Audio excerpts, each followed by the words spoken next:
and salutations, it's me, Salty. Welcome back to 2 Cents Toys, and today I'm finally going over the third Predator from Lanard. I finally found this at Walmart and immediately picked it up because I very much enjoyed the other two. If I remember correctly from the comments on one of them, this is based off the Predator 2 Predator, because someone had explained to me that the kind of glow-in-the-dark, translucent, clear Predator, whatever, is from the first one, and then the green one that I liked is from the new Predator movie thing. Either way, this one comes with the staff and the little disc, different paint, different sculpt, all that stuff. It was about $10, I think. I did pick up the three aliens before I moved. They're somewhere in one of these boxes, but I'm probably not going to make videos on those unless you ask me to. But looking at it, you see we get City Predator, Hunter Weapon, the box that we're pretty much familiar with. Top of the box is a window with some artwork with a paper J-hook. Bottom of the box just says Predator Collection. Side of the box is Predator Collection. Other side is a picture of the three. This is what I was talking about. Someone had told me this is from the first movie, second movie, then the most recent one. Where they got the information from, I don't know. I'm just going off what I was told. And the back of the box gives us our read-up, picture of the figure, and all the accessories and all that kind of crap. So all that out of the way, I'm going to get him open. We'll go over his articulation, look at his sculpt. We'll stand him next to the other two, and we'll call it a day. Starting off with the accessory, we have his little disc here, and you can see the little hole here for the thumb and kind of his fingers. I'm just assuming because that kind of looks like a paw print thereabouts, because there's lots of holes to pick from. And it doesn't fit in the hand very well. You can force it, but not so great. And actually went through the effort to sculpt the underside of it, so that's kind of cool. There's a little peg on the thigh there to hold it, so that's very nice.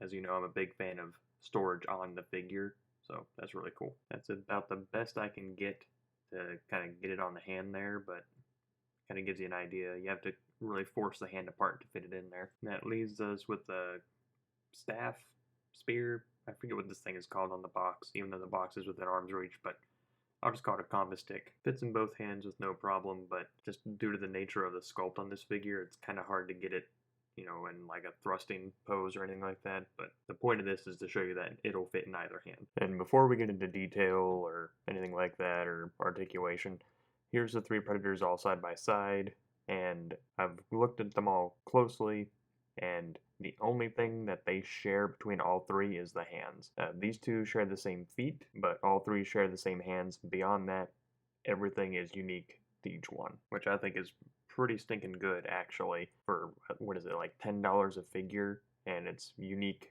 tooling and sculpt to each one, except for the hands. That's pretty freaking good, I think, personally. And I've already stated before that I actually like these more than the NECA Predators, so burn me at the stake for that if you want, but I do like these more than NECA because these are toys. They feel like toys. They feel like you could play with them and move them and not worry about breaking them. And if you do break them, they're $10. No big deal. But let's go ahead and look at the detail on the middle one, and we'll go over his articulation. We'll call it a day. And there he is up close. You can see kind of the fishnet and all the paint and that kind of sleek mask design with his little shoulder mounted cannon and all that. There's his blades up close. The Jungle Predator and this one do have similar knee pads here, but because this whole shin is one sculpt, it is a unique sculpt even though the knee pads look very similar. Then we have the feet down here, obviously. So we still have all the tendrils and a bunch of kind of sculpted detail here on the back. I don't know if this is part of its skin because it looks like a spine, or if that's supposed to be armor and it just didn't get painted. Not sure about that, but so lots of sculpted detail on here. Tons and tons and tons of sculpt. Not a whole lot of paint variation per se, other than what's on the body with the kind of yellow and orange. Again, these are great kind of bucks for customizing, I think. So you could easily turn this into leather if you wanted to, or whatever. But let's go ahead and go over articulation. He's able to look up that far, look down that far. He gets pretty good side to side, not too bad to tilt.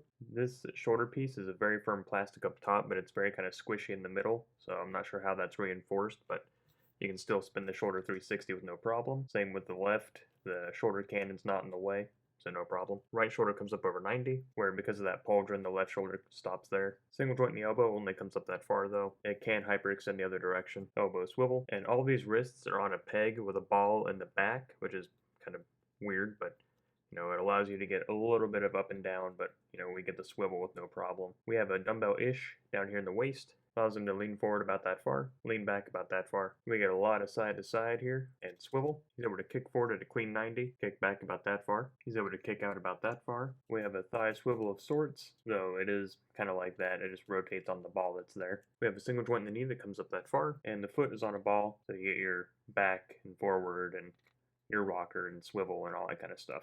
And that's really all I got for today.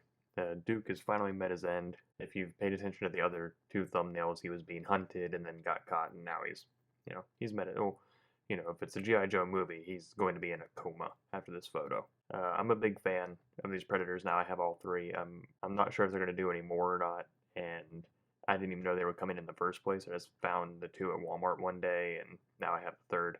If they continue to make them, I'll continue buying them.